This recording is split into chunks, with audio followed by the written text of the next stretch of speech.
só para os irmãos ter uma visão mais ampla sobre a divisão cronológica do Antigo Testamento, a divisão usual, a divisão mais comum, né, que é o Pentateuco. Nós já estudamos o Pentateuco, já estudamos os livros poéticos, né? Estudamos bibliologia, mas bibliologia é um livro de apoio, né? E hoje nós vamos começar a nossa primeira aula dos livros históricos, começando pelo livro de Josué, né? Os livros históricos são Josué, Juízes, Ruth, 1 Samuel, 2 Samuel, 1 de Reis, 2 de Reis.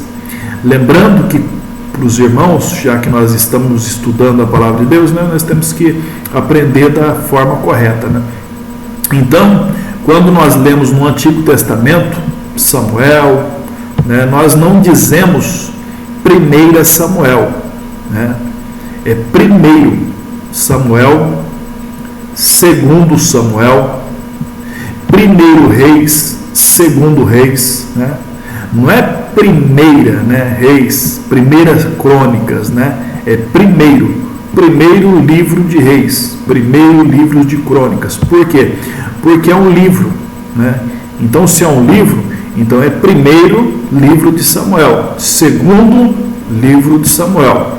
Agora, quando chega no Novo Testamento, nas epístolas, por exemplo, aos Coríntios, não é 1 Coríntios, é primeira. Por quê?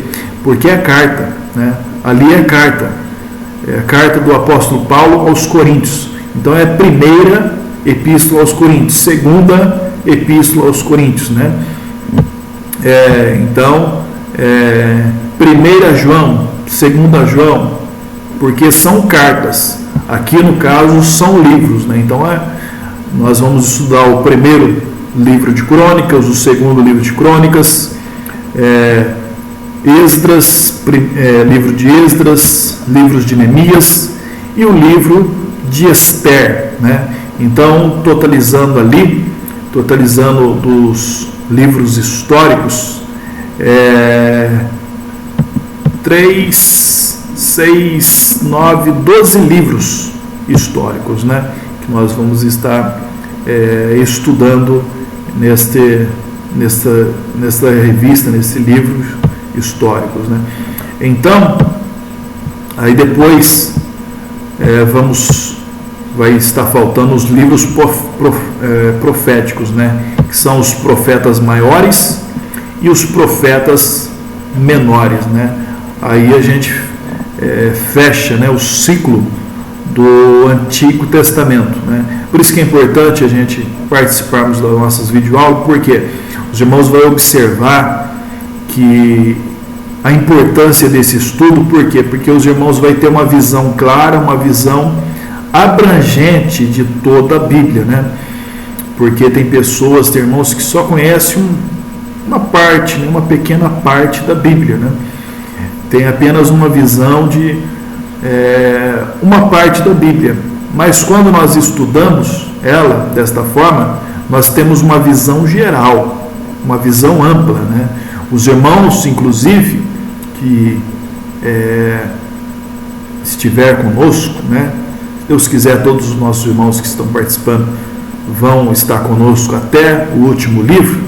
Os irmãos não vão ter simplesmente uma visão ampla do Antigo Testamento, mas os irmãos vão ter uma visão ampla de toda a Bíblia, né? Tanto Antigo como o Novo Testamento. E este é o nosso objetivo do nosso curso, né? Conhecermos, né, termos uma intimidade melhor com a Bíblia, a palavra de Deus, né?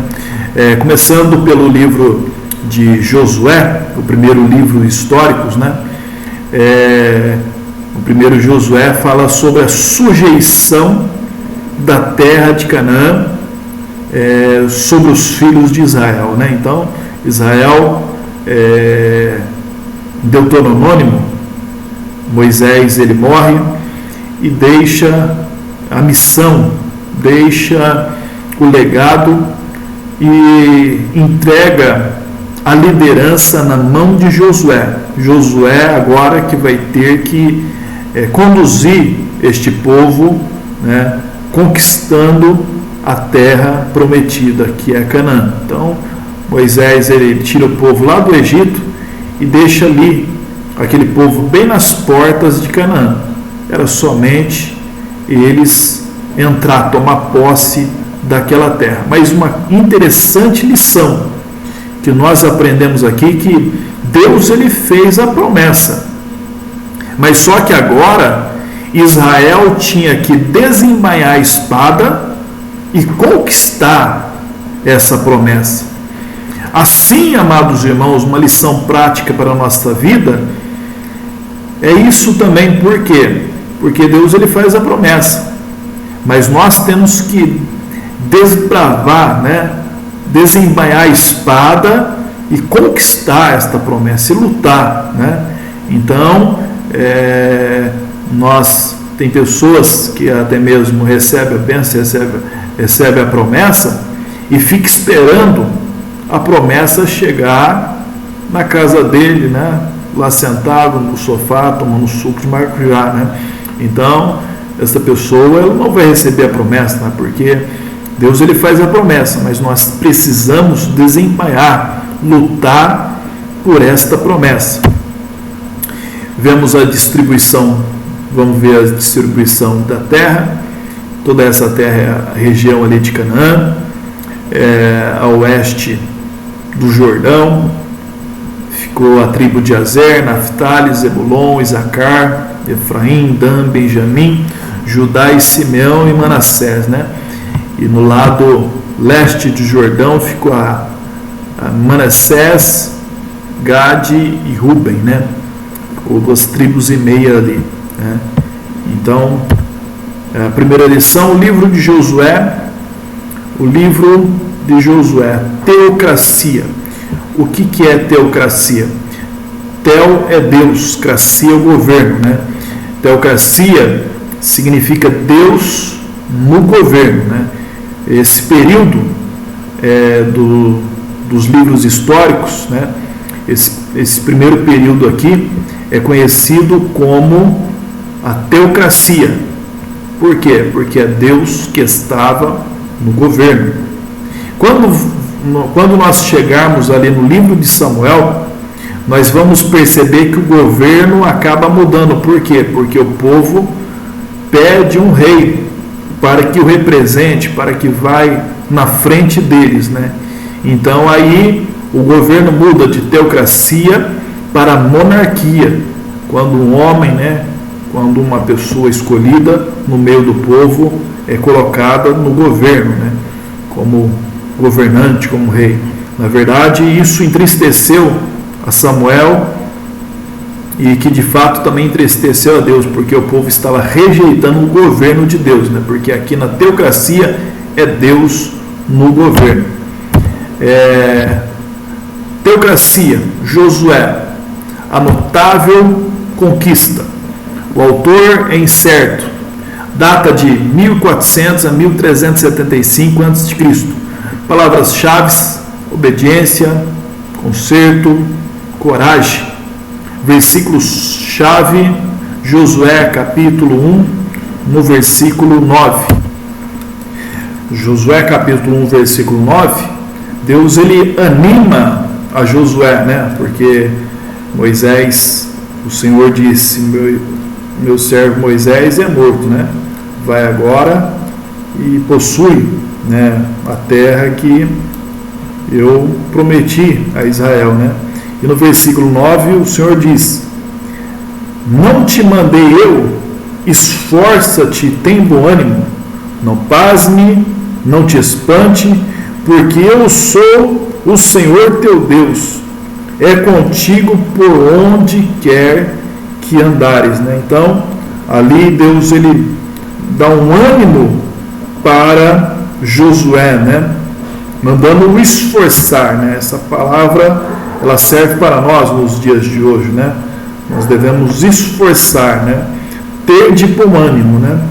Até Josué ele passou por um momento de desânimos, né? nós passamos por momentos de desânimo. Quem sabe existe um dos irmãos aí esteja passando por momentos de desânimo. É normal nós passarmos por momentos de desânimo, mas não é normal nós vivermos desanimados, né? Porque Deus, Ele renova a nossa fé, a nossa força, o nosso ânimo, né? Então, seja renovado no nome do Senhor Jesus, né? Josué significa salvação de Jeová. O nome anterior era Oséias, filho de Num, né? O nome de Josué era Oséias, e Moisés mudou o nome de Josué, ou melhor, de Oséias, para Josué, que significa salvação de Jeová. Não te mandei eu, esforça-te e tem de bom ânimo. Não pasme, não te espantes, porque eu sou o Senhor teu Deus, é contigo por onde quer que andares. Né? Que palavra gloriosa para nós que vivemos, né, em meio às tribulações, às lutas, a batalha da nossa vida. Esforça e tem de bom ânimo. A forma helenizada do seu nome era Jesus. Pelo fato de conduzir o seu povo à terra prometida, pode ter sido um protótipo do seu sucessor maior, o qual está levando os seus à terra prometida da glória eterna, né? Então, não é em vão que o nome de Josué foi trocado, né? Porque o significado, né, significa salvação do Senhor, salvação de Jeová. O nome de Jesus também tem esse significado, né? Inclusive, da mesma forma que Josué levou o povo até a terra prometida, Jesus é aquele que nos levará até a terra celestial, a glória eterna, que já está preparada para os seus, né? Neste livro histórico de Josué, Jesus é apresentado como o príncipe dos exércitos do Senhor. Josué, capítulo 5, versículo 14. Na verdade, Josué, ele tem um encontro com o anjo do Senhor, e Josué vai adiante deste anjo, desse varão, e pergunta: tu és um dos nossos ou um dos nossos inimigos? Aí o anjo do Senhor responde: eu venho hoje como príncipe do exército do Senhor, né? Então ali, naquele momento, né, Josué ele se prostra diante do Senhor e adora. Então na verdade, é uma manifestação da pessoa de Jesus ali naquele momento. Principais assuntos do livro de Josué, deste livro histórico: a conquista de Canaã, é claro, né? A passagem do Jordão, eles passam o Jordão a seco. Moisés ele passa com o povo de Israel no Mar Vermelho, né? E aqui Josué ele passa o Jordão. E o milagre do Jordão, irmãos, não é menor do que o milagre do Mar Vermelho. Nós vamos estar estudando sobre essa passagem do Jordão. A queda de Jericó, os muros de Jericó foram abaixo, vitória sobre os cananeus, o sol ele se detém e as tribos é estabelecida na terra. Capítulo 1. A advertência solene de Deus a Josué no início da sua monumental missão era que tivesse todo o cuidado por apegar-se às palavras daquele livro. E Josué atendeu a Deus e honrou com sucesso fenomenal. Que lição para os atuais dirigentes de igreja, né? Não somente os dirigentes, os obreiros e também a toda a igreja. Que lição! Inclusive está lá no versículo 8, que o Senhor disse para Josué: não se aparte da tua boca o livro desta lei, né? Antes medita nele de dia e de noite, para que tenhas cuidado de fazer conforme tudo quanto nele está escrito, porque então farás prosperar o teu caminho e então prudentemente te conduzirás, né? Então, por isso que a gente falamos, né, incentivamos sobre a importância de estudarmos a palavra de Deus. Deus, ele disse para Josué, né, não se apartar do livro da lei. O que é o livro da lei? A Bíblia, a palavra de Deus, os mandamentos, né? Mas antes meditar de dia e de noite, né? Que farás prosperar o teu caminho. Então, aquele que tem cuidado, né, de meditar, de guardar a palavra de Deus, ele prospera, né? Capítulo 2, os 2 espias e Raabe. Lá pode não ter sido tudo o que a palavra prostituta implica, pois vivia no meio de um povo sem moral. As sacerdotisas da religião dos cananeus eram prostitutas públicas. Sua profissão era considerada honrosa pelo povo no meio do qual vivia, e não possuía o estigma de vergonha que o termo representa entre nós, né?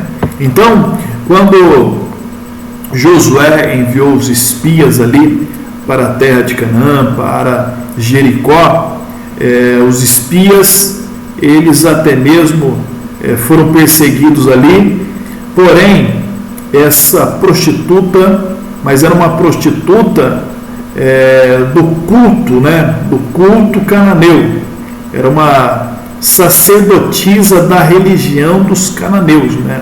Não era uma prostituta como o termo que nós conhecemos nos dias de hoje, né? Porque ali, para eles, aquelas prostitutas era até mesmo honrada, né? Era pessoas honrosas. Por quê? Porque elas eram sacerdotisas da religião, né? E essa religião cananeu, ela tinha até mesmo como ritual a prostituição também, né? Então, aquela Raabe, esta prostituta, acolheu os espias, né? Porque ela sabia ou tinha em sua mente, seu coração, que a cidade seria destruída, né? Então ela acolheu os espias, escondeu e fez ali uma aliança com eles, para que quando Israel entrasse naquela terra, não viesse a matar ela e a família dela e todos aqueles que estivessem em sua casa, né? Então, de certa forma, ela foi uma pessoa de fé. Por quê? Porque ela acreditava, ela já previa que Israel haveria de invadir aquela cidade, de conquistar aquela cidade, que Deus haveria de entregar na mão do povo de Israel aquela cidade. Aí ela fez aquela aliança, porque disse, ó, assim como eu escondi vocês, eu guardei vocês, eu poupei as suas vidas, você poupe a minha vida e a vida da minha família, né? E assim sucedeu, né? Então, sendo uma mulher cananeia, sua fé lhe proporcionou uma posição de honra, né? Porque ela agiu com fé em Israel e tornou-se ancestral de Boaz, né? Ela entrou para a família da promessa, né? Ela entrou para a família sendo ancestral de Boaz, de Davi e de Cristo, né? A sua fé, ela proporcionou tal destaque que ela entrou na genealogia de Cristo, e a fé lhe conferiu um lugar na galeria dos heróis da fé, né? Que está em Hebreus capítulo 11, no versículo 31, 11:31, que diz: pela fé Raabe, a meretriz, não pereceu com os incrédulos, acolhendo em paz os espias, né? Então, ela foi uma mulher de fé, né? A religião dos cananeus. Como é que era a religião dos cananeus, né? Nós já vimos que no culto cananeu já havia prostituição, né? Então, no culto, no ritual dos cananeus, era uma abominação tal que não teve outra alternativa do que Deus mandar o povo de Israel exterminar, matar todas aquelas pessoas que viviam ali naquela região, os cananeus, né? Tanto homens, mulheres e crianças, né? E alguém pode até mesmo pensar, mas Deus mandou matar até as crianças, né? Na verdade ali parece uma coisa mal, né? Mas é um ato de misericórdia, né? Por quê? Porque primeiro Deus mandou matar aquele povo ali para que o povo de Israel não sofresse as influências da idolatria, né? E contaminasse a semente da mulher, que é Gênesis 3,15, ou seja, contaminasse a promessa de qual viria o Salvador, né? Então não poderia contaminar a semente. Então, para que Israel não fosse influenciado, inclusive mais tarde, pelo fato de Israel não ter cumprido à risca essa ordenança divina de exterminar os cananeus, mais tarde Israel sofreu muito, né? Sofreu muito com os filisteus, os cananeus, os filisteus e os medianitas, entre outros, né? E foi influenciado ainda por cima pela idolatria e pelos cultos pagãos, né? Que havia prostituição, sacrifício de pessoas, sacrifícios a Moloque, que é até mesmo sacrifício de crianças, né? Era genocídio. Então era uma perversão enorme que aqueles cananeus faziam, né? E Deus ele já tinha dado tempo para esse povo se arrepender. Quando Deus ele fala com Abraão, dizendo, né, que a nação, a semente de Abraão seria peregrina, escravizada durante 400 anos, até que a medida dos pecados dos cananeus se completasse, né? Então Deus deu 400 anos ali para que o povo se arrependesse e não se arrependeu, né? E pediu para matar as crianças também. Por quê? Porque se as crianças foram mortas, né, elas já estão salvas, inocente, né? As crianças estão salvas, as crianças mortas estão salvas. Porém, se essas crianças deixassem viva, elas iam crescer revoltadas e ia ter uma retaliação, né? Porque imagina, né? Eles iam pensar, mataram nossa família, mataram nossos pais, mataram nossas mães, né? Então vamos revidar, né? Vamos fazer uma retaliação, né? Então, justamente por causa disso, que mandou matar homens, mulheres e crianças, né? Então, como é que era a religião dos cananeus? Baal era o seu deus principal. Astarote, outras versões, Astorete, né, era a mulher de Baal, sua principal deusa, né? Inclusive Astarote estava relacionado, Baal relacionado ao deus masculino, e Astarote a divindade feminina, né? Uma divindade masculina e uma divindade feminina, que era Astorete, né? Que era a deusa da fertilização, que dava vida, né? Inclusive, né, existe, né, uma certa interpretação, né, de certa forma sutil, né, que nós vamos estudar a escola bíblica sobre a sutileza de Satanás, né? Existe uma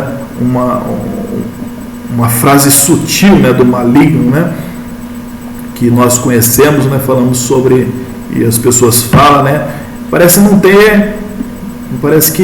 até não ter problema, né, mas existe uma sutileza maligna por trás disso, né, que é aquela frase que diz, né, a mãe terra, né?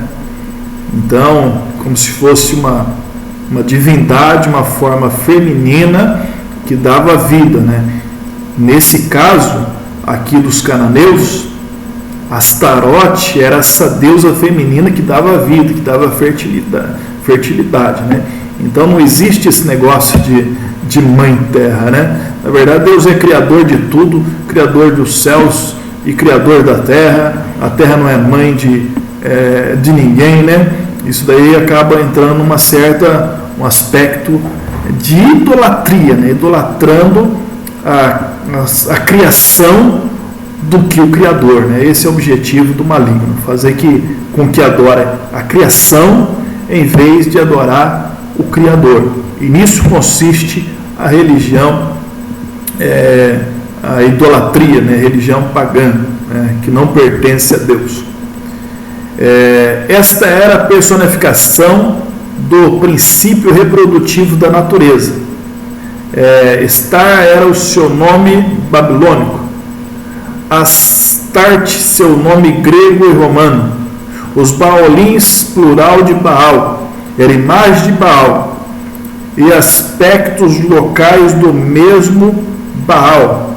Astarote era o plural de Astorete, né? Então, dependendo o lugar, a região, né, na Grécia, em Roma, né, cada um tinha nomes diferenciados, mas a mesma divindade, né? Mudava só a região, né?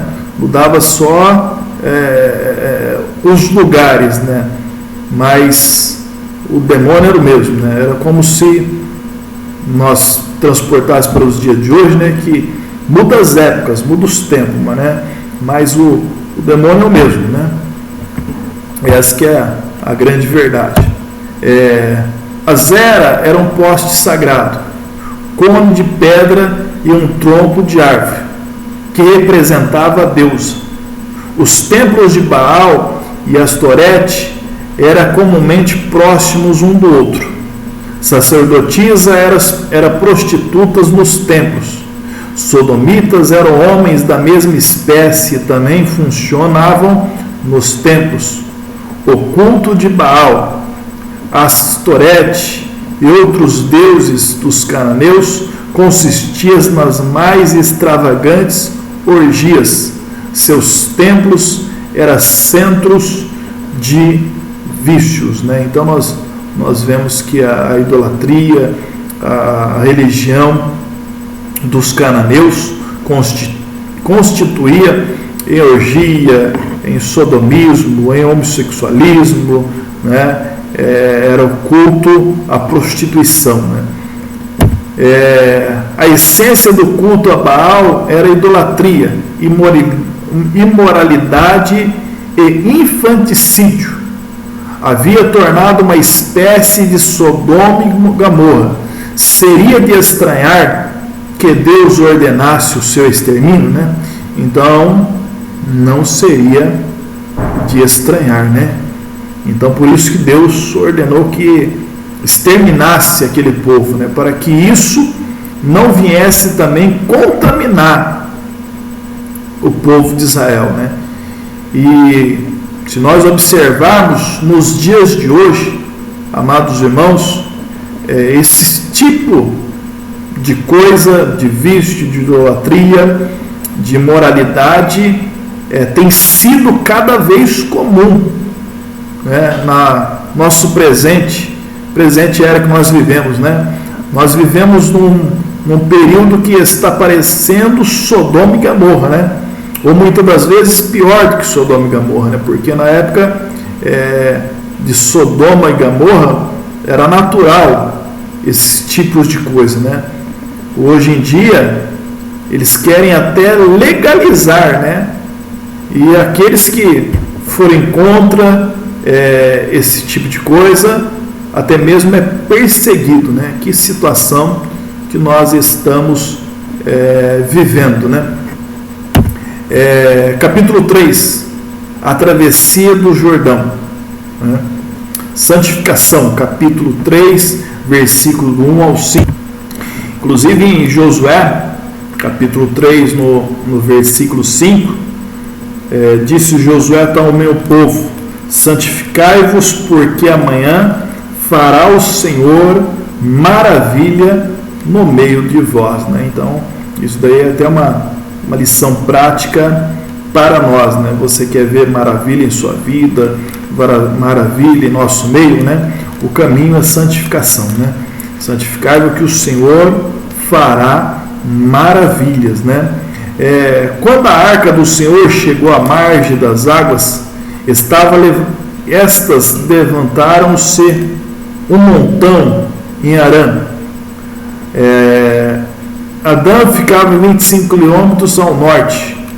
Abaixo dali as águas se escoaram, deixando seco o leito, que apesar de estar cheio de pedregulhos, não impediu que o povo atravessasse.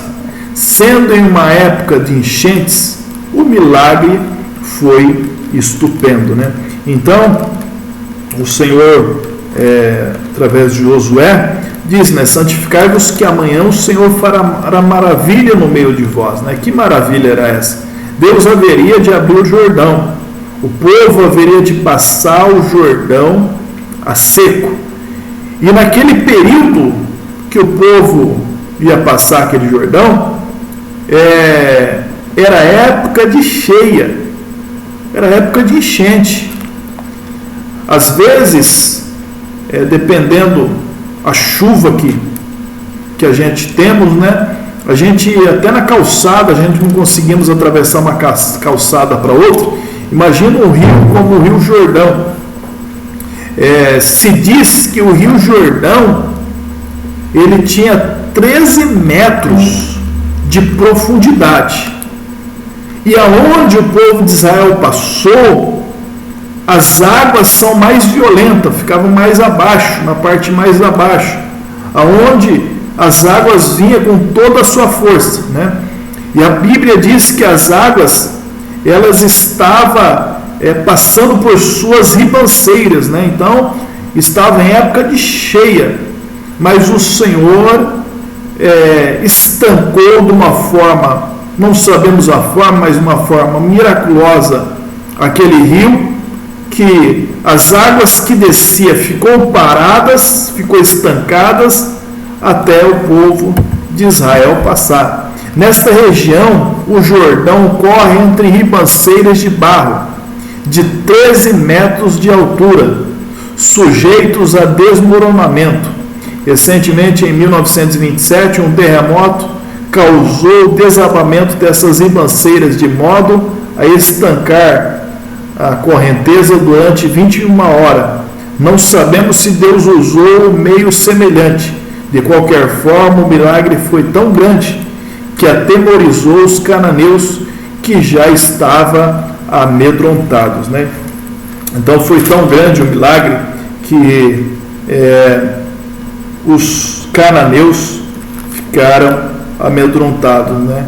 Em Josué capítulo 5, versículo 1, né, está escrito: e sucedeu que, ouvindo todos os reis dos amorreus que habitava desde a banda do Jordão e ao ocidente, e todos os reis dos cananeus que estavam ao pé do mar, que o Senhor tinha secado as águas do Jordão de diante dos filhos de Israel, até que passasse, derreteu-se-lhes o coração, e não houve mais ânimos nele, por causa dos filhos de Israel, né? Eles ficaram atemorizados, né? Quem sabe pensou agora, o que nós podemos fazer contra este povo? Não temos força, não podemos vencer um povo como este Deus que secou o Jordão, né? Foi tão espantoso o milagre para eles que acabou o ânimo, acabou-se as forças daqueles cananeus, né? Um fato interessante é que em 1400 anos depois, Jesus foi batizado neste mesmo ponto do Rio Jordão, né? Então, uma revelação tipológica, né? Deus vivo e o Senhor de toda a terra, né? Então, neste mesmo lugar que o Jordão foi aberto para o povo de Israel passar, foi o mesmo lugar que João Batista estava batizando, e Jesus, ele desce até o Rio Jordão para ser batizado, né? Inclusive Josué ali, Deus, ele, através de Josué, abre o Rio Jordão, mas através de Jesus Cristo, todas as portas foram abertas para a igreja, para o povo de Deus, para o povo da promessa, né? Jesus, ele abriu não só o Rio Jordão, ele abriu todas as portas da graça, a porta da salvação, a porta do perdão, a porta da misericórdia, a porta da prosperidade, a porta da bênção, a porta da vida eterna, né? Deus, ele abriu todas as portas, né? Capítulo 4, as pedras comemorativas. Houve duas pilhas, uma onde a arca parou e outra onde se alojaram em Gilgal, né? Então, se os irmãos tiver dar uma lida lá em Josué, capítulo 4, versículo 9, quando Israel passa pelo Jordão, o Senhor ordena a Josué e aquele povo tirasse 12 pedras do Jordão e colocasse para fora do rio, né? E também pegasse 12 pedras que estavam para fora e colocasse no meio do Jordão, né? Então ali fala a respeito da fé, do fundamento da fé, melhor dizendo, e também fala dos efeitos da fé. Por quê? Nós vemos aqui, a primeira no fundo do rio se tornou invisível depois que o rio retomou o seu curso normal, fala dos fundamentos da fé. Então aquelas 12 pedras que foram tiradas de fora para colocar ali no meio do Jordão, né? Quando as águas voltassem o curso normal, ninguém ia ver que tinha aquelas pedras ali, mas só que aquelas pedras estavam ali. É uma representação do fundamento da fé, né? Ninguém vê a fé no seu coração, mas ela está ali. É o fundamento da fé que está em nossa vida, que está no nosso coração. Ninguém vê, né? E a fé de cada um tem uma fé numa medida diferente, né? Mas nós não vemos esta fé, porque é o fundamento da fé que está no nosso coração, que representa as pedras que estão no fundo do rio, que voltariam no curso normal e ninguém viria, né? Porém, o segundo monumento que ficou em Gilgal, ou seja, as 12 pedras que estavam no meio do Jordão, que eles colocaram para fora do Jordão, ficaram visíveis, sempre visíveis para todas as gerações, para que quando alguém passasse por ali e perguntasse, por que esse monturo de pedra? Aí vão dizer, porque os filhos de Israel passou o Jordão a seco, né? Então, ali é uma representação dos efeitos da fé, né? Ninguém vê a fé do outro, né? Ninguém vê a sua fé, mas vê o efeito da sua fé em sua vida, né? Porque às vezes o crente está passando luta, mas está adorando, está passando tribulação, mas está adorando, né? Tem crente que está desempregado, mas está dando glória a Jesus, né? As coisas estão tudo difícil, mas o crente sempre está sorridente, né? Sempre está dando graças a Deus, né? A palavra do Senhor diz: em tudo dai graça, né? Então, aquele crente que vive reclamando, que vive murmurando de tudo, de todos, isso daí é uma representação de uma falta de fé, né? Porque aqueles que têm a fé viva em seu coração, né, também tem os efeitos da fé na vida dela, né? Ninguém vê a fé o fundamento da fé dela, mas vê os efeitos da fé em sua vida, né? E glória a Jesus por isso, né? Capítulo 5, a celebração da Páscoa. Afinal, dentro da terra prometida, no quarto dia após a passagem de Jordão, o primeiro ato deles foram celebrar a Páscoa. No dia seguinte cessou o maná. Josué capítulo 5, versículo 12, né? Então, nós lembramos que o povo de Israel saiu do Egito e durante esses 40 anos, Deus os sustentou no deserto, né? Enviou maná, que todo dia, não falhava um dia, a não ser no sábado, Deus enviava o maná. Enviou também cordonizes quando eles pediram carne, mas não faltava, né? Mas quando eles chegaram na terra prometida, aí acabou, cessou o maná. Por que cessou o maná? Porque agora eles teriam que trabalhar, agora eles teriam condições de trabalhar, agora eles estava já na terra prometida, né? Então eles teriam com o suor do seu rosto comer o seu pão, né? Então essa é uma grande lição para nós, né? Que as pessoas às vezes ficam esperando as coisas chegarem na sua mão, chegar na porta da sua casa, né? Nós temos que ir atrás, né? Como a gente vimos, né? Que Deus ele fez a promessa, mas o povo tinha que desembainhar a espada para conquistar a promessa que Deus tinha feito. Então apareceu o capitão divino a fim de encorajá-lo na grande tarefa que havia de enfrentar. Capítulo 6, a queda de Jericó, né? A primeira cidade que foi vencida pelo povo de Israel foi Jericó, né? Inclusive era uma das cidades mais fortificadas ali dos cananeus, né? Então eles tiveram este primeiro desafio, né? Mas só que depois do grande milagre do Rio Jordão, né? Deus ele já tinha preparado a fé daquele povo para enfrentar a cidade de Jericó. Jericó ficava uns 10 quilômetros do Jordão. Gilgal, quartel-general de fiança aos israelitas, já que eles começavam a conquistar povos mais aguerridos.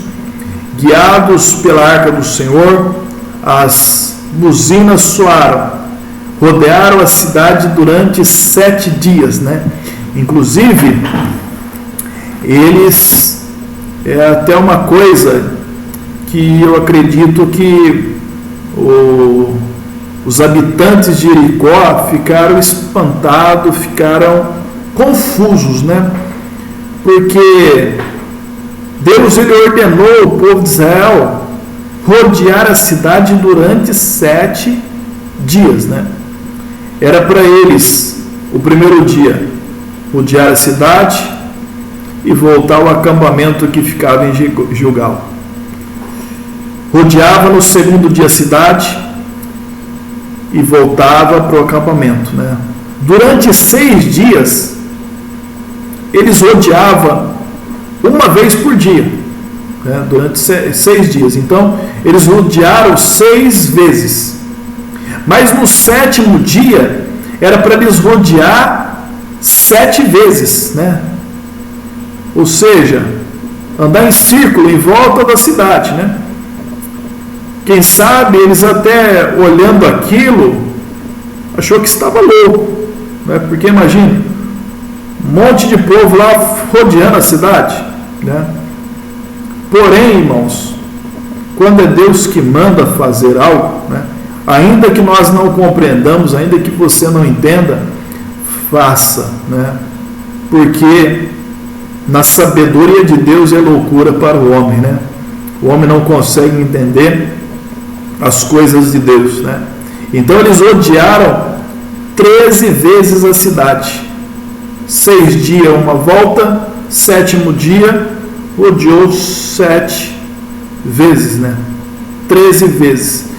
E na última vez era para eles tocarem a buzina.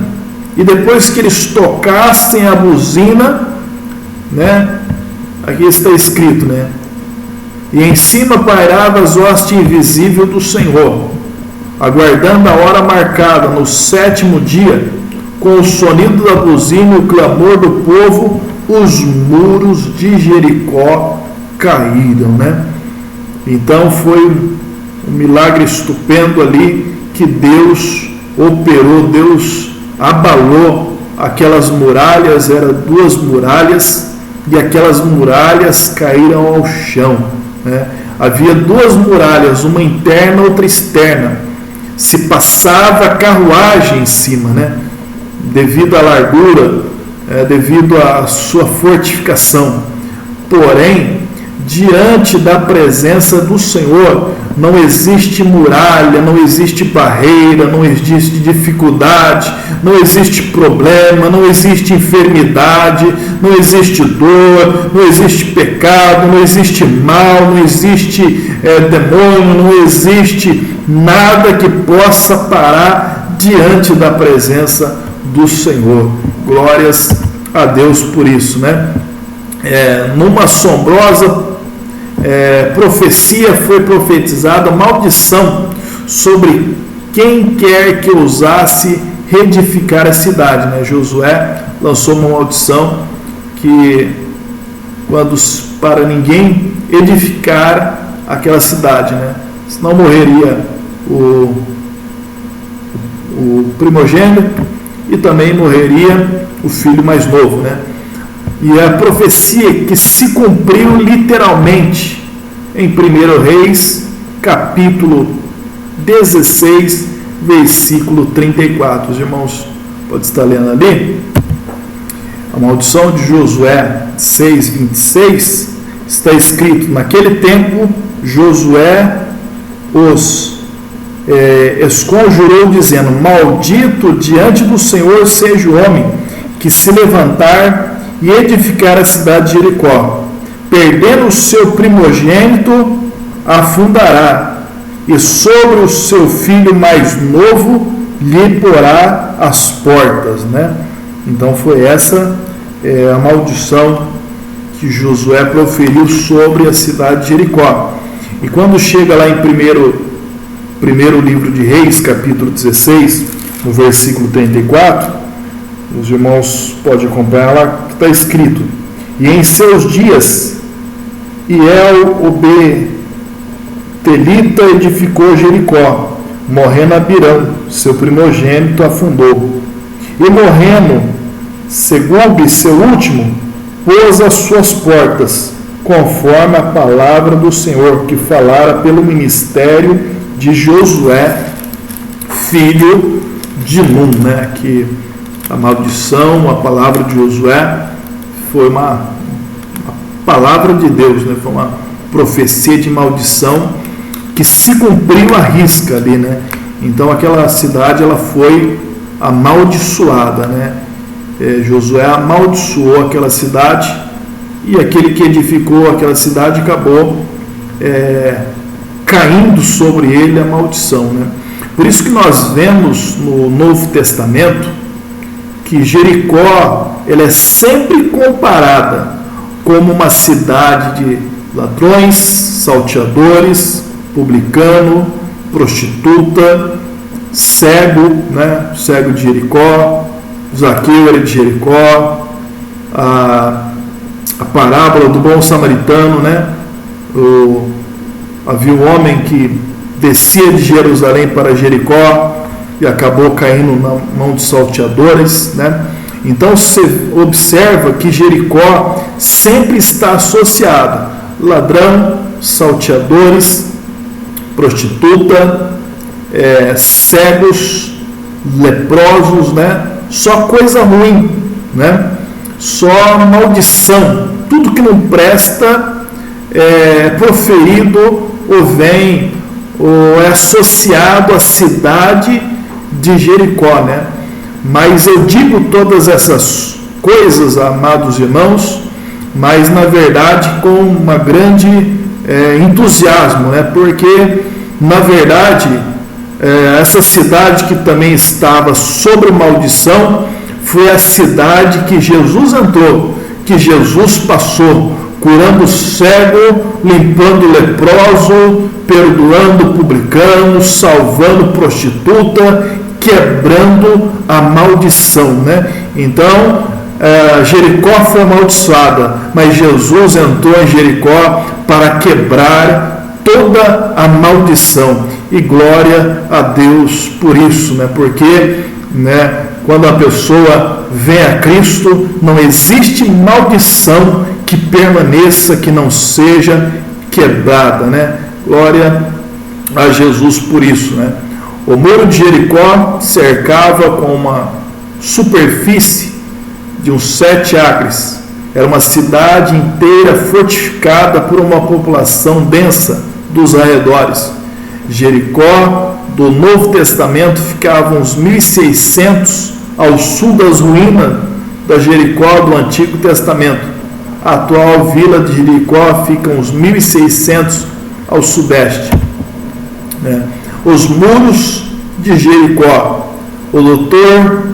John Gunster, diretor da Escola Britânica de Arqueologia de Jerusalém e do Departamento de Antiguidades do Governo da Palestina, escavou ruínas de Jericó em 1929 a 1936. Encontrou cerâmicas e escaravelhos que evidencia que a cidade tinha sido destruída cerca de 1400 a.C., coincidindo com o templo de Josué, e descobriu evidência muito pormenorizada que confirma a narrativa bíblica de modo notável, né? Nós vemos a ciência aí, a arqueologia, escavações, confirmando a veracidade da Bíblia, da palavra de Deus, né?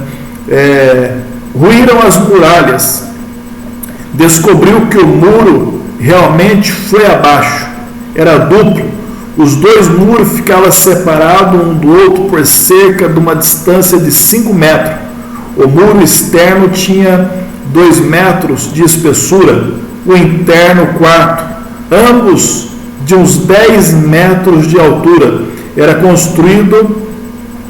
construídos não muito solidamente sobre alicerces defeituosos e desnivelados, com tijolos de 10 centímetros de espessura por 30 a 60 de comprimento, assentados em argamassa de lama. Os 2 muros se ligaram entre si por meio de casas construídas de traves por parte superior, como a casa de Raabe que ficava sobre o muro. Outro fato interessante é que o doutor encontrou debaixo da cinza e dos muros caídos nas suas ruínas de salas de provisões, abundância de gêneros alimentícios, trigo, cevado, tâmaras, lentilhas e semelhantes, reduzido a carvão pelo calor intenso e intactos, evidencia de que os conquistadores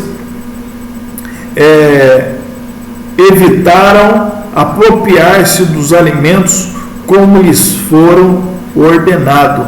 Josué capítulo 6, versículo 18, né, que o Josué ele ordena para que ninguém venha tocar em nada, né?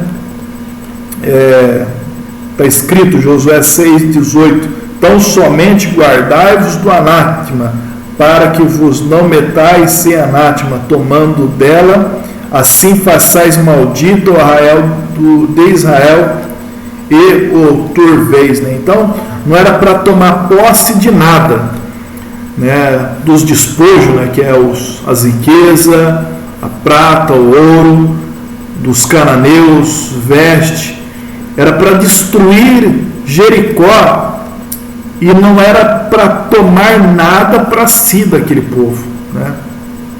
Se visse um jarro, não era para pegar. Se visse algo, pedras preciosas, não era para pegar. Era para destruir tudo, né? É por isso que nós adiantamos no capítulo 7, que fala sobre o pecado de Acã. Por quê? Porque Acã, ele não deu ouvido a Josué. Lá no capítulo 7, versículo 21 ao 26, Acã, ele diz que viu entre os despojos uma capa babilônica, né? Provavelmente tinha muito valor, 200 ciclos de prata, uma cunha de ouro, de peso 50 ciclos. Ele cobicei-os e tomei, e eis que estão escondidos na terra, no meio da minha tenda, a prata debaixo dela. Né? Então, ele tomou o anátema, né? E isso causou um grande mal ao povo de Israel. Né? Inclusive, nós vemos aqui a conhecida escada do pecado. Né? Todo pecado ele tem essa escada. Né? Lá em Gênesis, né, o pecado de Adão, o pecado de Eva lá, o fruto proibido teve essa escada, e todo pecado tem essa escada, né? Lembrando que essa escada é uma escada de descida, né? Enquanto a escada da graça é uma escada de subida, mas a escada do pecado é uma escada de descida, né? Então, o que aconteceu? Acã viu, né? Quer ver? A primeira coisa, ver. Segundo, cobiçar, tomar, esconder, transmitir e morrer, né? Então, todo pecado ele segue essa escada, né? A pessoa vê, cobiça, toma, esconde, transmite e morre, né? A famosa escada do pecado. Todo pecado ele tem essa escada, né? Prosseguindo, a condenação de Acã deu origem ao vale de Acor, Josué 7, 26. Leia também Oséias, capítulo 2, versículo 15. Deus mostra como o pecado deve ser tratado e, ao mesmo tempo, como pode reverter o quadro da morte. Sobre a cidade de Ai, Israel, a princípio sofreu um tremendo invés, devido à transgressão de Acã, fato ocorrido logo após a miraculosa travessia do Jordão e a prodigiosa queda de Jericó. Né? Aqui nós aprendemos também, amados irmãos, outra lição, né? Que Israel ele tinha atravessado o Jordão, um grande milagre. Também destruiu a cidade de Jericó. Os muros de Jericó foram abaixo, um grande milagre. Aí depois eles vão enfrentar uma cidade pequena, uma cidade de Ai, e acaba sofrendo uma derrota por causa do pecado de Acã. Né? Então, é uma lição prática para nós, é que sempre depois de uma bênção, de uma grande vitória, o inimigo está na esquina, querendo tomá-la. Né? Observemos que Jesus ele foi batizado no Rio Jordão, né? Foi batizado no Rio Jordão, o Espírito Santo ele desce em forma corpórea de uma pomba, a voz do alto diz: este é meu filho amado, em quem me comprazo, né? Uma baita bênção, uma baita glória ali naquele momento, mas logo depois dali, Jesus ele vai para onde? Ele vai para o deserto, ser tentado pelo diabo, né? Então, nós devemos tomarmos cuidado, né? Que depois de uma grande vitória, o inimigo está ali querendo roubar a sua bênção. Naturalmente causou um terrível choque em Israel, contudo serviu de lição disciplinar. Deus estava com Israel, mas exigia obediência da sua parte.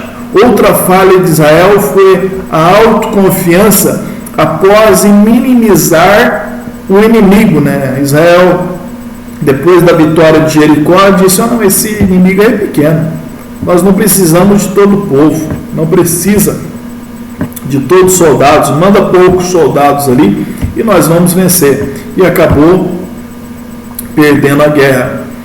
Capítulo 8. A lei registrada no Monte Ebal. Moisés ordenara que se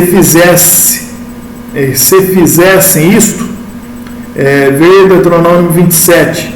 Siquém, no centro da terra de Canaã, ficava entre o monte Ebal e o monte Gerazim, né? Que é o monte da bênção e o monte da maldição, no vale de extrema beleza, sem igual, sem rival em importância e estratégia. Aqui Abraão, 600 anos antes, erigia seu primeiro altar naquele território. Aqui Josué, em cerimonial solene, leu o livro da lei para o povo, né? Agora, capítulo 9 e 10, Gibeon e a batalha em que o sol se deteve. Capítulo 9 e 10, Gibeon e a batalha em que o sol se deteve. Episódio dos Gibeonitas. O episódio dos Gibeonitas mostra a fragilidade humana diante de situação que envolve tomadas de decisões sem que se consulte a vontade de Deus, né? No capítulo 9 nós vemos a história desses Gibeonitas, que eles se enganaram a Josué dizendo que vinha de terra distante, terra longa, ia fazer uma aliança com o povo de Israel. Mas mal sabia Josué que os Gibeonitas também fazia parte do território de Canaã, e o qual Israel teria que destruir. Mas devido à aliança que eles fizeram com Josué, e diz a Bíblia que Josué ele não consultou ao Senhor, né? Então por isso nós vemos uma lição prática para a nossa vida. Às vezes tomamos decisões sem consultar o Senhor, e quando chega lá na frente acaba quebrando a cabeça, né? Então nós não devemos confiar no homem. Diz a palavra de Deus que maldito o homem que confia no homem, né? Então devemos pedir a direção de Deus para a tomada de determinadas decisões. Aí a batalha em que o sol se deteve, já que eles fizeram aliança com os Gibeonitas, os demais povos vizinhos ali, sabendo dessa aliança, se revoltaram contra os Gibeonitas, e então se sentiram traídos. Eles foram guerrear contra os Gibeonitas, né? E agora os Gibeonitas vai e pede ajuda a Josué, né? Agora que eles fizeram a aliança, agora tinha que Josué ir socorrer agora pelo fato de ter cometido este erro, né? Então Gibeon, cerca de 16 quilômetros ao nordeste de Jerusalém, era uma das maiores cidades da região. Os Gibeonitas, apavorados com a queda de Jericó e Ai, apressaram-se em render como escravo a Israel. Este fato ausperou os reis de Jerusalém, Hebron, Jarmute, Laquis e Com, que marcharam contra Gibeon, né, se sentindo traídos, né? Então Josué veio então o socorro desta cidade. Deu isto lugar à famosa batalha de Gibeon, Bet-Horon, e para o lado oeste, onde o sol se deteve durante um dia inteiro, né? Então houve um grande milagre ali no capítulo 10 de Josué, onde Josué, no calor daquela batalha, Josué ele clama ao Senhor, capítulo 10, versículo 12, né? Aos olhos dos filhos de Israel, dizendo para que o sol se deteve em Gibeão e a lua no vale de Aijolom, né? Então aí a Bíblia Sagrada diz que por quase um dia inteiro o sol não se pôs, né? É claro que hoje, devido à ciência, o conhecimento que nós temos, sabemos que não é o sol que gira, mas sim a Terra e os planetas giram em torno do sol, né? Então, na verdade, Deus ele não parou o sol, né? Deus entendeu o que Josué pediu, mas Deus ele parou o sistema solar inteiro, parou o universo inteiro, né? Porque os planetas, ele gira em torno do eixo que, se eles se adiantarem ou atrasarem, pouco que seja, é capaz, né, de acontecer uma catástrofe, né? Porém, Deus, ele para o sistema, o universo inteiro, né, durante quase um dia, né? Inclusive, nós vemos aqui que, pelos cálculos de alguns, o calendário perdeu um dia por causa dessa época. Fosse como fosse, de um modo ou de outro, a luz do dia foi miraculosamente prolongada, de sorte que a vitória de Josué se completou. Então, quase um dia inteiro ficou ali o sol. Então, alguns estudiosos acreditam que no calendário falta um dia, né? Então, ali foi quase um dia inteiro que o sol, ele não se pôs, né? Se nós juntarmos esta passagem juntamente com o segundo livro de Reis, capítulo 20, aonde fala sobre o milagre e a cura de Ezequias, do rei Ezequias, que também é narrado em Isaías, capítulo 37, nós vamos ver também que Isaías dá um sinal para Ezequias, né, dizendo que um sinal de que Deus haveria de curá-lo e tirar daquela cama, né? E aí perguntou, né, se queria que o sol, a sombra do relógio de Acaz, né, do sol, avançasse ou se retrocedesse. Aí Ezequias, ele pegou e disse: olha, a sombra avançar é fácil, né? Vai passar um tempo, vai avançar o sombra. Eu quero que a sombra recua, né? Então, 10 graus no relógio de Acaz, né? Então, na verdade, ali, o sistema solar, ali, o Sol, ele recuou, né? Houve um recuo do universo, 10 graus no relógio de Acaz, né? Então, juntando esta passagem, juntamente com a passagem de Josué, calcula-se e deu um dia de 24 horas, aonde ficou tudo parado, né? Então, um baita do milagre operado através de Josué, né? Inclusive diz a palavra de Deus que a fama de Josué corria, né?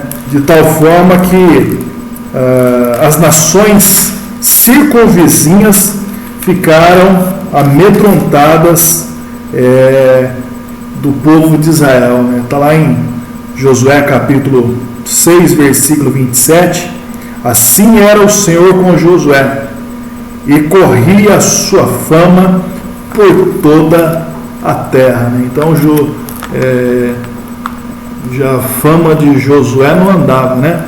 Tinha pernas e corria, né? Devido à operação que Deus fizera através da liderança de Josué, porque ele se submeteu à vontade do Senhor. Fosse como fosse, de qualquer outro modo, a luz do dia foi miraculosamente prolongada, de sorte que a vitória de Josué se completasse. Capítulo 11. Os reis dos nortes são destruídos. A batalha de Bet-Horon, onde o sol se deteve, Josué quebra a força dos reis do sul. Agora sua vitória sobre os reis do norte. Em Meron deu-lhe o domínio toda a região, principalmente 3 milagres estupendo ocorreram com isso: a passagem do Jordão, a queda de Jericó e a parada do sol. Tudo isso foi uma operação de Deus. Capítulo 12, a lista dos reis destruídos. Nomeia-se 31, né? Então imagina, Israel, ele vence 31 nações, 31 reis, né? Não puderam estar de pé diante do povo de Deus, né? Quando o Senhor está na frente, a vitória é certa.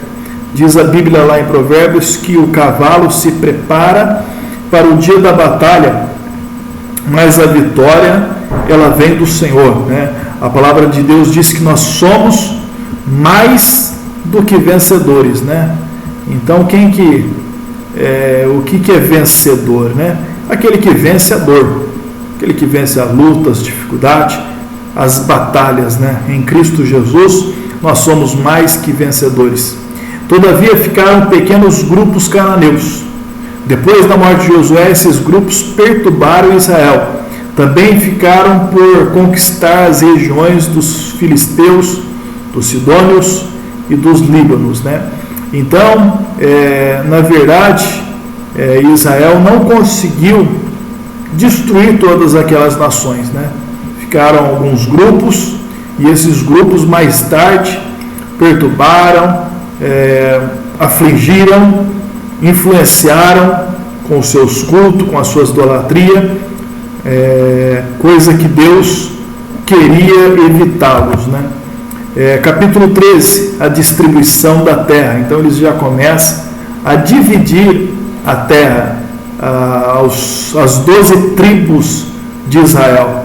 E aqui nós vemos uma passagem, uma palavra a Josué, que é uma palavra que ela fala muito, né, aos nossos corações, uma palavra forte para Josué, uma palavra impactante, né, que está lá em Josué capítulo 13, versículo 1, que o Senhor diz: já estás velho, entrando em dias, e ainda muitíssima terra ficou para se conquistar, né? O que o Senhor estava querendo dizer para Josué, né? Estava querendo dizer que a vida dele já tinha se passado, né?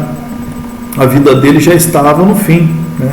E tinha muita coisa para fazer ainda, tinha muita coisa para conquistar. Então essa aqui é uma palavra dura, amados irmãos, para todos nós, né? Porque o Senhor disse para Josué: já está velho, entrando em dias, e tinha muita coisa para fazer, né? Por isso que temos que tomar aquela palavra em Eclesiastes capítulo 9, versículo 10, né?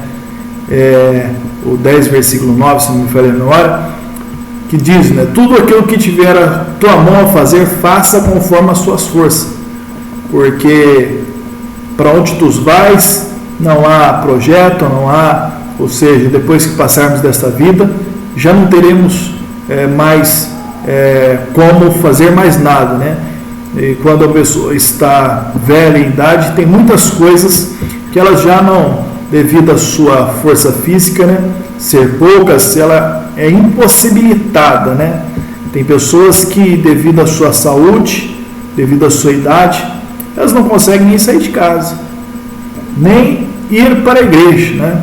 Muitas das vezes existem pessoas, né, que em vez de ir para a igreja, às vezes fica em casa, mas vai chegar a hora que eles vão querer ir para a igreja, mas não vai poder, vai ter que ficar em casa devido à sua saúde, né? Então havia muita coisa ainda para ser feita, mas Josué, os dias dele já estava terminando, né?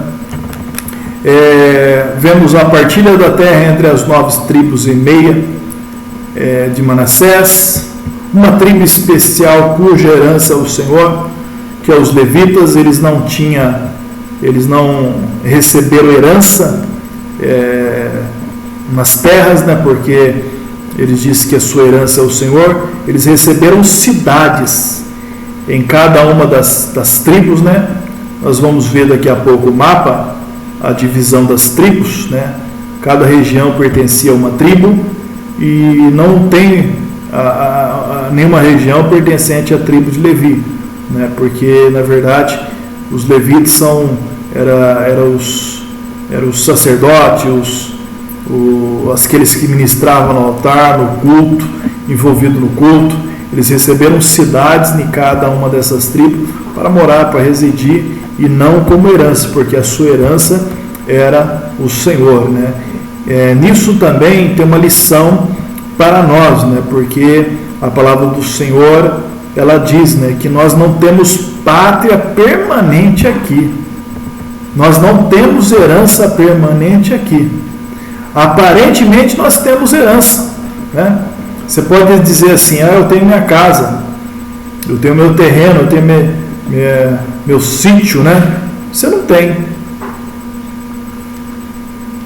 Na verdade, tudo isso daqui é emprestado. Um dia vamos ter que devolver ao verdadeiro dono, que é o Senhor, né? Então não temos nada. Quando o Senhor nos chamar, né, vai ficar tudo aqui, né? E se na verdade nós não estivermos vivos no dia até o arrebatamento, né, nós vamos morrer, vamos deixar tudo, né? Então nós não temos herança permanente aqui. Uma grande lição sobre a tribo de Levi, que não tinha herdado nenhuma herança entre as terras conquistadas ali em Canaã. Prosseguindo, nós vemos aqui o mapa da divisão das tribos de Israel. Inclusive, se os irmãos olhar no final da Bíblia dos irmãos, uma grande maioria das Bíblias tem esta divisão, né? Nós vemos aqui, o povo de Israel veio aqui por baixo e atravessou Jericó, mas antes de atravessar Jericó, Manassés, Gade e Rubens, eles tomaram por herança essa região. Aí eles atravessam o Jordão, e eles começam a conquistar toda essa região. E aí tem Simeão, Judá, Efraim, cada uma dessas cores é uma herança de uma tribo, né? Das tribos de Israel. Continuando, a tribo de Levi passou a ter a predileção divina devido à lealdade demonstrada por ocasião do episódio do bezerro de ouro, lá em Êxodo 32. As tribos espalhadas pela terra não poderiam ficar sem a presença de alguém que a elas ministrasse ao Senhor, né? Então, a tribo de Levi tinha cidades espalhadas em toda a terra de Canaã, todas as tribos, né? As cidades levitas eram no total 48, das quais 6 seria como cidades de refúgio, conforme Josué 20, capítulo 1, versículo 9. No livro do Pentateuco, lá em Deuteronômio, nós falamos um pouco sobre a cidade de refúgio, que era a cidade onde pessoas que cometessem algum crime refugiavam ali para não ser alcançado pelos vingadores de sangue, né? E 13 cidades seria dos sacerdotes. Caleb reivindica uma promessa, né? Josué capítulo 14, versículo 6 ao 13. Na verdade, os únicos que entraram na terra de Canaã, na terra da promessa, dos que saíram do Egito de 20 anos para cima, foi Josué e Caleb. Por quê? Porque perseveraram em seguir o Senhor, né? E Caleb, ele peregrinou e viu a terra, e aonde ele peregrinou, em Hebrom, ele pediu para Moisés aquela região para ele, né? Então você vê a fé de Caleb, falando, não, eu quero aquela região, e ali habitava gigantes, né? Mas só que Caleb tinha fé que o Senhor haveria de dar aquela boa terra, né? Tanto é que Josué e Caleb foram os únicos, né, que não desanimaram o povo, né? Os únicos que não trouxeram um relatório negativo daquela expedição de 40 dias, né? Então, aí Caleb, ele reivindica aquela promessa que Moisés tinha dado para ele, que ele ia receber aquela terra como herança. Aí Caleb, ele diz, olha, eu tinha 40 anos naquela época, hoje eu estou com 85, né? Mas só que a minha força é a mesma, né? Para tomar essa terra. Na verdade, a força dele não era a mesma, porque já tinha passado 45 anos e ele estava com 85, já idoso, né? Mas a sua fé era a mesma, né? Então, porque perseverou em seguir ao Senhor, a fé na qual perseverou lhe proporcionou o privilégio de conquistar Hebrom, a terra dos gigantes. Olha que fé, né? Caleb viu a terra de Hebrom, os habitava gigantes, e falou: aquela terra que eu quero, né? Enquanto os demais espias, né, estavam com medo dos gigantes, né?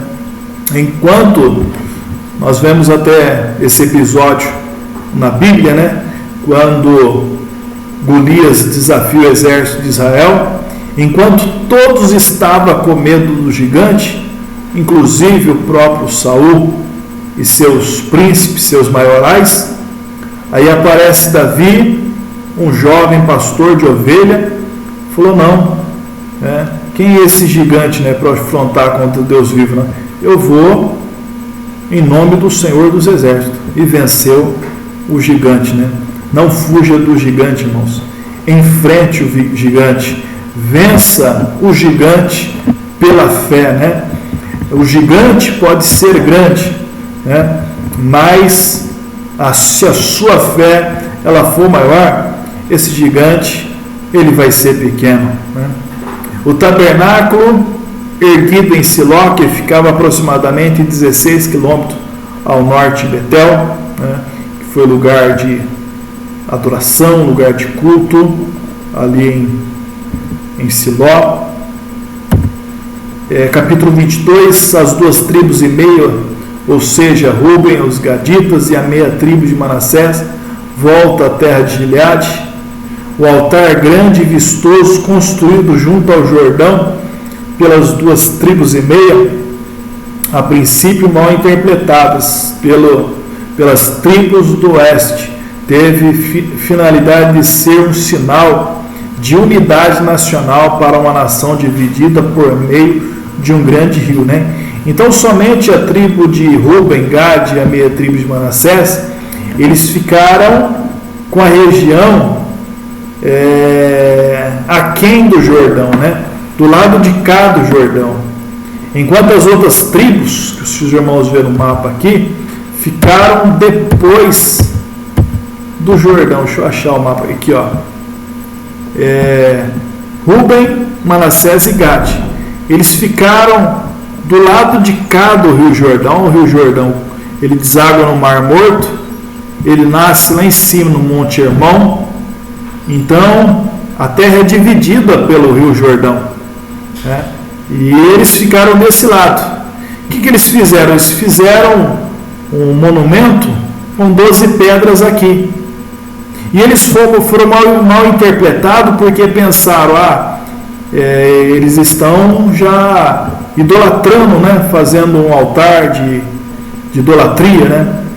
Porém, eles esclareceram a sua real intenção, dizendo que este monte de pedra aqui representava, essas 12 pedras representava que essas tribos que estão do lado de cá, na verdade eles também pertencem ao mesmo povo, né?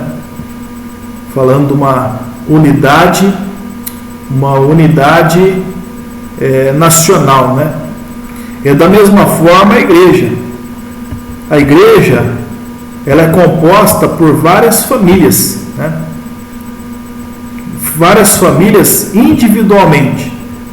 Porém, todas elas pertencem a uma só família, né?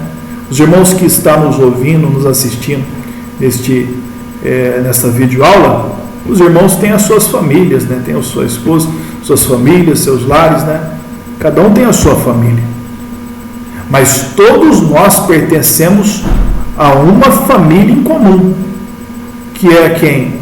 A família de Deus, a família de Cristo, na qual todos somos irmãos, unidos pela fé, pelo amor e pela graça do Senhor Jesus Cristo.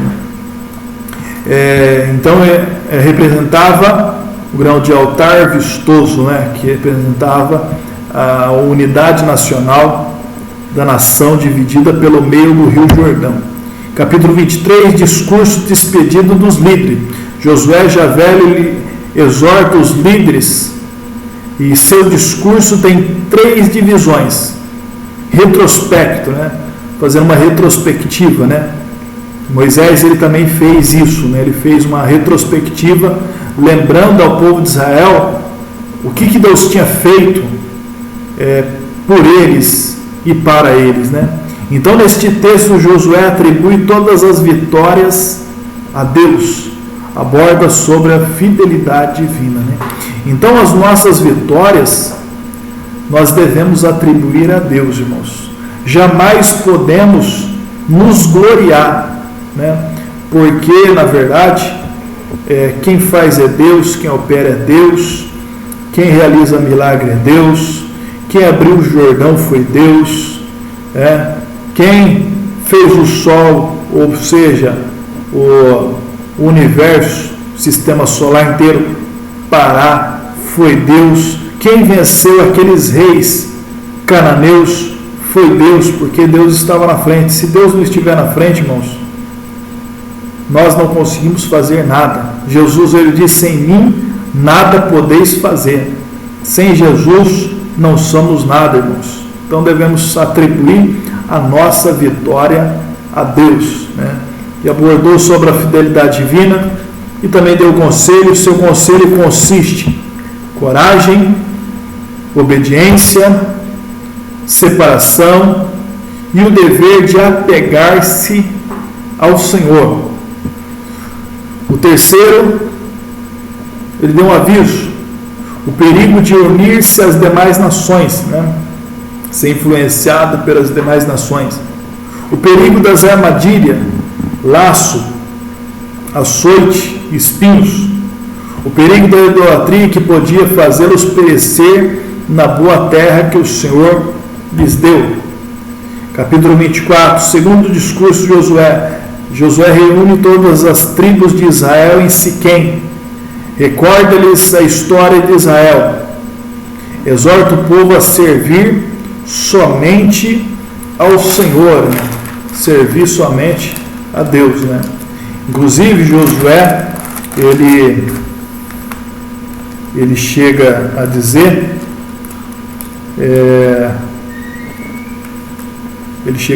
no capítulo 24, no versículo 14, não só o 14 como o 14 e o 15: agora, pois, temei o Senhor e servi-o com sinceridade e com verdade. Deitai fora os deuses, os quais serviram vossos pais da além do Jordão e do Egito, e servir ao Senhor, né? Somente ao Senhor. E no versículo 15 ele diz: porém, se vos parece mal aos vossos olhos servir ao Senhor, escolhei hoje a quem servis, seus deuses a quem serviram os vossos pais, que está além do Jordão, ou os deuses dos amorreus, em cuja terra habitais. Porém, eu e minha casa serviremos ao Senhor. Essa foi a exortação de Josué àquele povo, né? Eu e minha casa serviremos ao Senhor. O povo responde positivamente, né? E agora, para encerrar, irmãos, é somente um texto que é, na verdade, um erro de copista, né? Não é um erro na palavra, né? Não é um erro bíblico, não é uma contradição bíblica, mas sim um erro de copista. Se os irmãos verem lá no capítulo 24, versículo 19, a palavra de Deus, ela diz assim, 19: então Josué disse ao povo: não podeis servir ao Senhor. Na verdade, ali o não podeis deve ler da seguinte forma: não cesseis de servir ao Senhor. Ou seja, se nós lermos da forma conforme está escrito aqui, tem um erro de copista, né? Está escrito: Então disse Josué ao povo: não podeis servir ao Senhor, porquanto é Deus santo e Deus zeloso, que não perdoa vossas transgressões, nem os vossos pecados. Na verdade, tem um erro. Correto dizer é assim, não cesseis, ou seja, não pare de servir ao Senhor, porque é Deus santo, Deus zeloso, que não perdoará vossas transgressões nem os vossos pecados. Então, não pare, não cesse, não desanima, não desista, não larga a sua cruz, não abandona o Evangelho, não abandona a igreja, não abandona a fé, não abandona a Cristo, não abandona a graça, não cesseis, não pareis, não desanime, não desiste, não murmure, não reclame, mas confia somente, né? Não cesseis de servir ao Senhor, prossiga, né? Ainda que passe por um momento de desânimo, Josué, ele ficou desanimado, ele passou por um momento de desânimo. Nós podemos passar por um momento de desânimo, só não podemos viver desanimado, né? Mas o Senhor disse para Josué, né? Aqui eu deixo o versículo que o Senhor falou a Josué, o versículo chave do livro de Josué, capítulo 1, versículo 9. Não te mandei eu, esforça-te e tem bom ânimo, não pasme, não te espantes, porque o Senhor teu Deus é contigo por onde quer que fores. Que Deus abençoe grandemente a vida dos irmãos. Assim vamos encerrando o nosso primeiro livro histórico, o livro de Josué. Espero que os irmãos tenham entendido, compreendido. Qualquer dúvida, pode enviar uma pergunta sobre o assunto que nós lemos. Se estiver ao nosso alcance, se nós sabermos a resposta, nós estaremos respondendo. Se não, nós vamos estar procurando descobrir para responder também aos irmãos, né, que não sabemos tudo, né, mas é importante que não fique nenhuma dúvida concernente à palavra de Deus, né. Então, assim, nós encerramos nossa aula fazendo a nossa divisa no 3. 1, 2, 3. Dá instrução ao sábio e ele se fará mais sábio. Ensina o justo e ele crescerá em entendimento. Provérbios 9:9. Que Deus abençoe a todos no nome de Jesus.